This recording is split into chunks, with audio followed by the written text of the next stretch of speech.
Hi, my name is Ariella Saidi, and welcome back to the Surgical Scholars YouTube channel.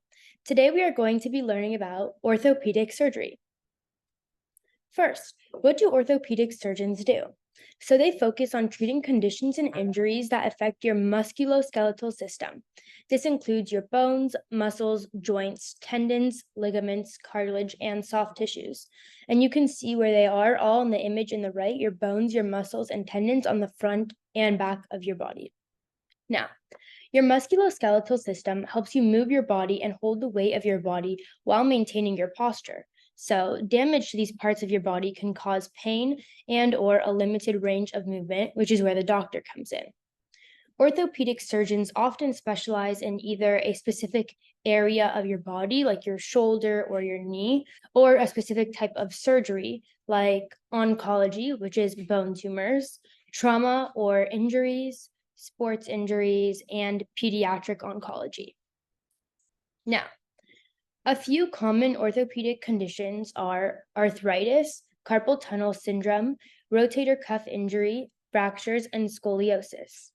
Now, arthritis is basically just any disorder that affects your joints, and there is a range of symptoms from pain to swelling and just decreased motion as a result in your joints. Carpal tunnel syndrome is just like arthritis, is very common, and it's when the median nerve in your hands, right over here, is compressed by the bones and ligaments surrounding it on the palm side of your hand. And the carpal tunnel is the narrow passageway, which is actually compressing on top of that median nerve. And this syndrome usually affects those who do repetitive movements very often with their hands. These are often things like typing and sewing. Now, another thing that's very common in orthopedics is an ACL tear. The ACL is your knee ligament that is most commonly injured, and it's usually through sports and falls and requires surgery. Now, what even is the ACL? So the ACL is a strap-like knee ligament that connects your femur, which is your thigh bone, to your shin, which is the tibia. It lays across your knee along with the PCL.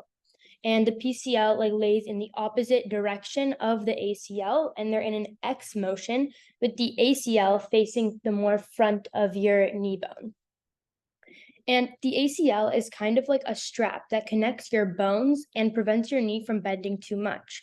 So, anything that will put enough pressure on your knee to bend or twist it further from its natural position can damage your ACL.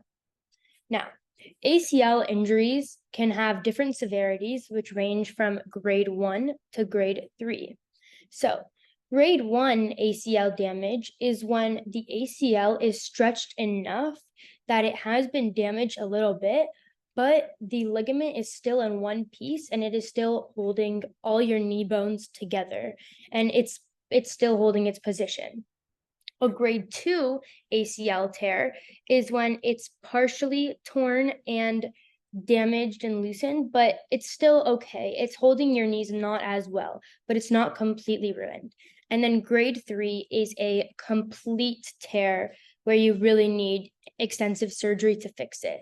Usually, grade 2 and 3 require surgery, but grade 1, not that often, probably just a brace and some other kind of treatment.